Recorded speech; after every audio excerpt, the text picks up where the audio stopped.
college, and I was getting so much love in college, and long as I was on campus, so much stuff was free. You know what I'm saying? A lot of people around because of the great things I was doing. They was real big supporters. So it was like at that point I didn't even need money in college. So I wasn't in the rush to Right. go into the real world. What happens? Do you go out and get an agent? Do people start coming at you? How does that work? Yeah, so for me, it works different for everybody. But I think I had a nice little name for myself, built a nice brand for myself, and you just start seeing agents pop up at games, and hey, if you want to come out, we want to represent you. And then, like I say, it wasn't even me coming out, wasn't even a thought on my mind because the previous year, my running teammate Marion Barber, rest in peace to my brother. He left, and we basically was doing identical numbers as far as rushing, and he went in the fourth round, and it was like, well, what makes me better than him? So I definitely was in no rush to go because I was really nervous because it was just like I just watched my brother that I know he's great go in the fourth round, and Right. we have literally identical numbers, and it's like, yeah, I don't know, and then like I say, when the bowl game happened, and just that my whole junior year, it was just a lot of off on the field behind the scenes stuff that was frustrating. So when the camera asked me, it was really um just a sporadic answer. Yeah, I'm leaving, and it wasn't even like because it's like I felt like I was put in the hot seat. I wouldn't even It wasn't even no thought. I wasn't even quite sure if I wanted to leave, but it was like I put it out there in the air now, and so it was like at that point we just got to roll with the punches, and so a lot of agents was definitely coming to the games and wanted to represent me, and had to go through that process, and so it turned out great for me. But it was sporadic though. So walk me through. When did you know you were going to go? Like, you get the call. Like, how does that work in the draft?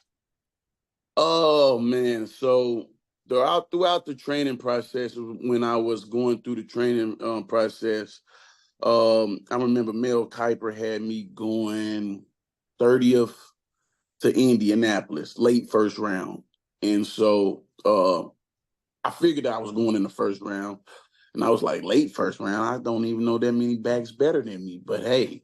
And so I remember on draft day, I was at the Herbert Hoover Boys and Girls Club, the Boys and Girls Club I attended in St. Louis when I was growing up. I remember I was in the gym. The draft started, and I think like the first 4 or 5 picks I set in front of the TV. All right, my name ain't getting called. I'm not trying to be one of them people just staring at the TV and then day one go by and my name not called. So I decided to start playing basketball. So I go in there and start playing basketball. I gave my phone to somebody else, and I wasn't even watching the draft no more. It was like it's gonna be what it's gonna be because it's out of my control at this point. Right. I remember somebody just bringing me my phone, and I was like, who is that? He was like, I don't know. Somebody asking for you.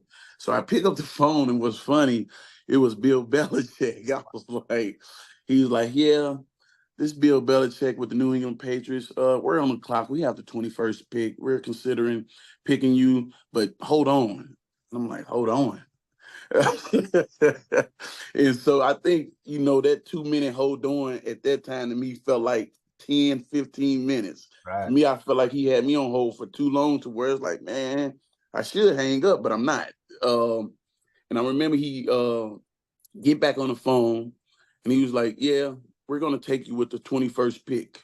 And so I'm hearing it, and it's not even registered or sitting in right now, but I'm walking back to the front where everybody's at that's sitting in front of the TV.